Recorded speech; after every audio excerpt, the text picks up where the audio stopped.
Bonjour à vous, Amélie de Montchalin. Bonjour. Alors, le grand public commence à vous connaître, mais à l'Assemblée nationale, par contre, vous vous êtes déjà fait un nom et une réputation, puisque vous êtes la spécialiste du budget à La République En Marche. Et ce budget, le moins qu'on puisse dire, c'est qu'il est controversé. Alors, que répondez-vous à cette critique un petit peu récurrente qu'on entend depuis des semaines? C'est un budget qui va avantager les plus riches. Moi, je réponds que c'est un budget qui a été créé avec une seule volonté, créer de l'emploi. Et donc, pour créer de l'emploi, on fait quoi? On libère, effectivement, par une réforme fiscale, des moyens qui peuvent être investis dans les PME. Pour leur donner les moyens d'exporter, leur donner les moyens d'innover, les moyens d'avoir des projets et surtout d'embaucher. Et c'est surtout ensuite un budget pour que le travail paye.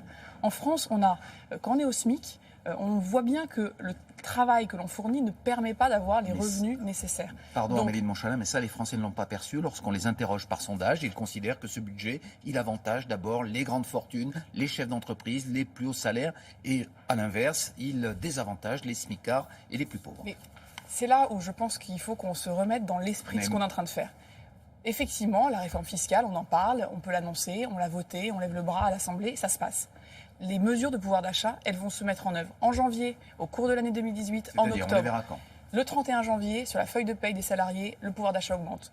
En octobre, la taxe d'habitation par la baisse des taxes sociales, qui est avec une petite hausse de CSG, au total, vous gagnez du pouvoir d'achat. Sur l'année, vous gagnez 160. Salariés quel pourcentage des salariés? 17 millions d'actifs au 31 janvier voient leur feuille de paye augmenter. Et là, la perception, vous pensez, changera sur la politique économique? On va commencer à voir que quand on dit ça va augmenter, ça augmente. Vous savez, les baisses d'impôts, les hausses de pouvoir d'achat, c'est pas une croyance, c'est pas une religion, c'est quelque chose qu'on doit voir.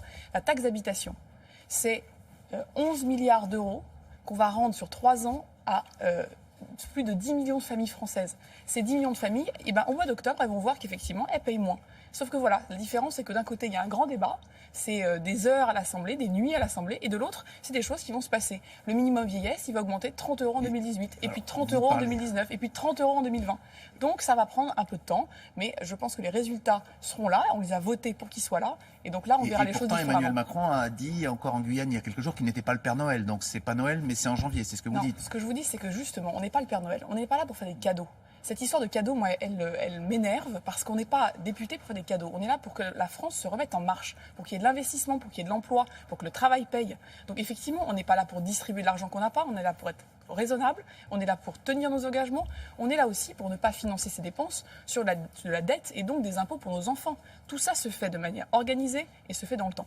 Lorsque Vincent Eblé, le président de la commission des finances du Sénat, un socialiste, obtient les chiffres de Bercy et qu'il constate qu'avec la réforme de l'ISF et la mise en place de la flat tax, les 100 premiers contribuables français gagneront chacun 582 000 euros par an en moyenne, comment expliquer que c'est de la justice fiscale et surtout comment être sûr que cet argent va être, comme vous le disiez, investi dans l'emploi, dans la croissance? Il y a deux choses. La plus grande inégalité, c'est pas qu'il y ait 500 000 euros de plus pour les 100 Français les plus riches. La plus grande inégalité, c'est que cet argent, il dorme. C'est que cet argent, il ne profite pas aux PME françaises. C'est que cet argent, aujourd'hui, il est placé de manière à ce que surtout... Et donc, qu'est-ce que vous allez changer? Ce qu'on fait, nous, c'est qu'on va aller voir tous les intermédiaires financiers. Après cette émission, je vais voir le gouverneur de la Banque de France.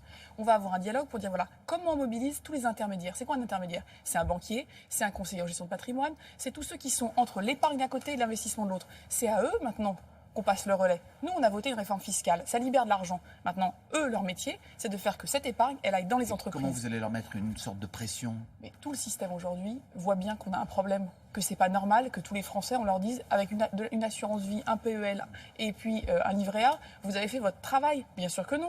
Nos entreprises ont besoin de financement. Donc la pression, c'est qu'on les invite le 22 janvier, ils viennent à l'Assemblée, ils doivent nous présenter une feuille de route. C'est pas une conférence, vous savez, on va se dire, il y a des problèmes. Non, non, une feuille de route et tous les acteurs, le gouverneur de la Banque de France, le président de l'autorité des marchés financiers, le ministre, c'est des choses qu'on va suivre tout le premier trimestre. Vous avez la garantie qu'à l'arrivée, des emplois seront créés. Le CICE, par exemple, qui était considéré par certains comme un cadeau fait aux entreprises, lui aussi, il crée des emplois. Et ensuite, vous savez qu'on a voté à l'Assemblée que de faire des évaluations.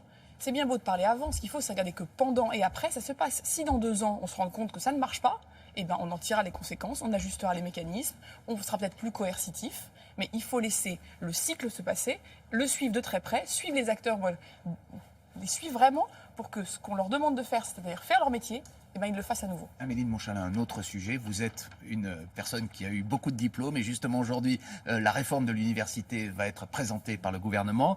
Prise en compte du livret scolaire, notamment remise à niveau imposé à certains bacheliers. Certains lycéens, certains syndicats lycéens parlent déjà d'une vraie sélection qui va être installée à l'entrée de l'université. Est-ce qu'ils ont tort? Aujourd'hui, la sélection elle existe, ça s'appelle l'échec. 3/4 des étudiants qui s'inscrivent en licence ne sortent pas avec une licence. Ça, c'est une sélection qui, en plus, qui est une sélection négative. Ce que cette réforme va permettre, c'est qu'on regarde avec du bon sens. Si vous avez fait un bac pro, c'est difficile d'avoir une licence de philo. Par contre, ce qu'on va dire, c'est vous pouvez vous inscrire, mais si voilà. on fait un bac pro, on ne peut pas s'inscrire en philo. Non, vous pourrez toujours vous inscrire, mais il y aura une remise à niveau qui vous permettra ensuite d'avoir les moyens de réussir. Ce qu'on veut, c'est que les étudiants aient les moyens de réussir, qu'ils soient aussi informés en connaissance de cause. Telle filière avec votre parcours, il y a tant de pourcents de réussite. Telle filière avec votre parcours, c'est tant de pourcents d'entrée dans l'emploi. Qu'on ait un discours de vérité, un discours de bon sens avec les familles et les étudiants pour dire, vu votre parcours jusqu'à maintenant, ce qu'on pense qui est le plus adapté, c'est ça et ça. Mais vous avez toujours le dernier mot. Le mot sélection fait très peur en France, qu'il peut y avoir des manifestations lycéennes qui, à d'autres moments de la Ve République, ont conduit à des retraits de textes. Est-ce que vous êtes sûr que vous irez au bout de celui-ci? Ce qu'on est sûr, c'est que le syndrome APB, où vous lancez les gens dans un système et qu'à la fin, ça se finit par tirage au sort, c'est fini. C'est pas raisonnable, c'est pas responsable, et on peut pas dire aux étudiants et à leurs familles que c'est comme ça que vous allez poursuivre vos études supérieures. Donc on est dans le bon sens, on est dans le réalisme, on ne veut priver personne, mais on veut garantir à chacun les moyens d'aller jusqu'au succès, pas jusqu'à l'échec. Dernière question, Amélie de Montchalin. Beaucoup de manifestations ont eu lieu hier un peu partout en France pour dénoncer en tout cas le harcèlement sexuel, dont certains disent qu'il est plus présent dans le monde politique auquel vous appartenez. Est-ce que vous confirmez? Moi, ce que je sais, c'est que tous les lieux de pouvoir, tous les lieux où il y a beaucoup plus d'hommes que de femmes. Moi, j'ai travaillé dans la finance avant. Dans les milieux financiers, c'est pareil. Vous avez très peu de femmes et beaucoup d'hommes. Tous ces milieux-là. Il y a aussi autant de harcèlement que dans le monde politique. Je ne sais pas s'il y en a beaucoup.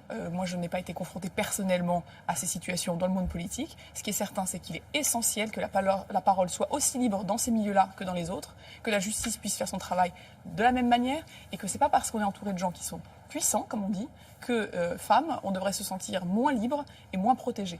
Donc je n'ai pas connaissance personnellement que ce soit plus qu'ailleurs, mais ce qui est certain, c'est qu'il est essentiel que les femmes qui travaillent se sentent aussi protégées et se sentent aussi libres de leur parole.